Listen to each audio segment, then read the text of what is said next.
जो है वो प्रोटेस्ट में रहे। एक सबसे बड़ी गलती और कर दी कि सोनम वांगचुक को जो है अचानक इस तरीके से घसीट कर लेकर गए। उसके बाद पूरे देश भर में राजीव जी जिस तरीके से बीजेपी के खिलाफ माहौल बना, लोगों को गंभीर चोट आई है और उसके बाद जो तस्वीर बनी है वो तस्वीर यही है कि इस वक्त 2-3 ब्रेकिंग खबर आप तक हम पहुंचा रहे हैं। पहली बात तो ये है कि सरकार पहली दफा जंतर मंतर पर प्रोटेस्ट कर रहे कुछ लोगों को सरकार ने बुलाया, उसमें से 2 साथी इनके गए सीजेपी के। पहले जो हैं वो सौरभ दास और दूसरे आशुतोष रांका, ये दोनों, इन दोनों के बीच बातचीत चल रही है। और दूसरी खबर जो महत्वपूर्ण है कि इन तमाम लोगों ने अपना अनशन, जो आमरण अनशन है, उसे तोड़ दिया है। यानी अभिजीत दिपके ने अपने आमरण अनशन को तोड़ा, नेहा बोरा आज 23वें दिन आमरण अनशन को तोड़ चुकी हैं। अभी तक सोनम वांगचुक के बारे में कोई खबर नहीं आई है कि उन्होंने अपने अनशन को तोड़ा है कि नहीं तोड़ा है। तो एक तो ये खबर। दूसरी जो महत्वपूर्ण खबर आ रही है वो ये कि इन लोगों के बीच जो बातचीत चल रही है वो बातचीत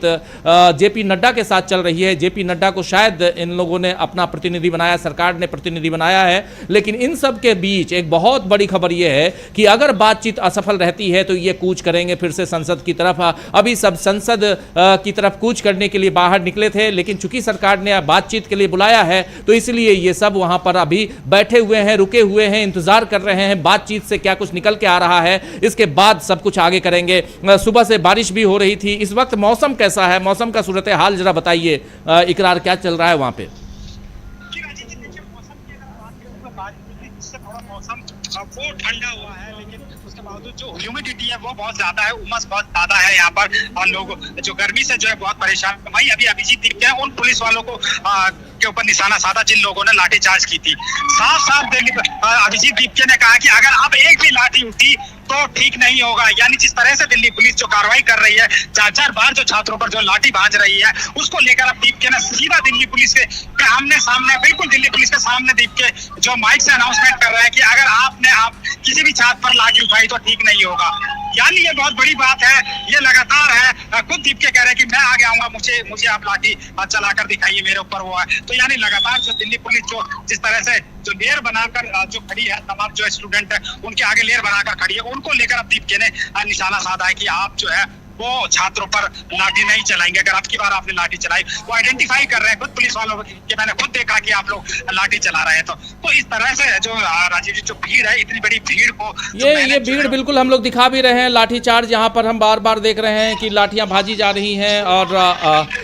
और ये तस्वीरें हम लोगों ने सुबह से आप लोगों को दिखाई हैं। सिर्फ और सिर्फ एक्सक्लूसिव तस्वीरें हमारे पास हैं जिसमें लाठियाँ बहुत मारी गई वहाँ के प्रदर्शनकारियों के ऊपर, और उसके अलावा मीडिया कर्मियों को भी मारा गया, पीटा गया। सारी तस्वीरें आप लोगों तक हम पहुंचा रहे हैं। और ये सारी तस्वीरें जो हैं वो थोड़ी सी डरावनी भी हैं, भयानक भी हैं। लेकिन तमाम जो प्रदर्शनकारी हैं वो इस वक्त रुके हुए हैं, थमे हुए हैं, क्योंकि ये आगे बढ़ना चाहते थे। ये जंतर मंतर से निकलकर पार्लियामेंट स्ट्रीट होते हुए पार्लियामेंट तक यानी संसद तक जाना चाहते थे। लेकिन इसी बीच सरकार की तरफ से ये खबर आई कि हम आपसे बातचीत करना चाहते हैं। बातचीत के लिए 2 इनके प्रतिनिधि गए हुए हैं। दोनों प्रतिनिधियों के बीच बातचीत इस वक्त चल रही है और इस बातचीत से जो कुछ निकल के आएगा वो हम आप तक पहुंचाएंगे। लेकिन 3-4 और भी बड़ी खबरें इस बीच सामने आई। पहली खबर ये कि नेहा बोरा ने अपना अनशन तोड़ दिया और दूसरी तरफ अभिजीत दिपके ने भी अनशन तोड़ा है। जितने अनशनकारी हैं जो आमरण अनशन पर बैठे हुए थे, सब ने अपना अपना अनशन तोड़ दिया है, ये खबर है। और इस बीच जो विजुअल्स अलग अलग आप देख रहे हैं,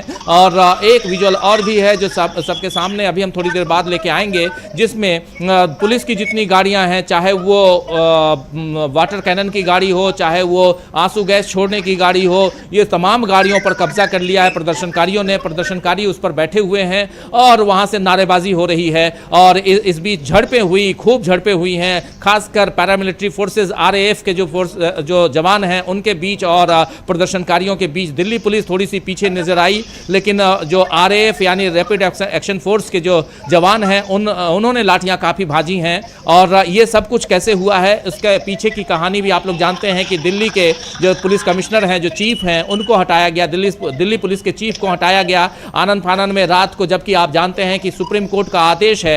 उस आदेश के अनुसार आप कम से कम 2 साल तक अपने किसी भी पुलिस कमिश्नर को रखेंगे। मिनिमम कार्यकाल उनका 2 साल का होगा, लेकिन इनका कार्यकाल 1 साल का भी नहीं हुआ था, जबकि हटा दिया गया।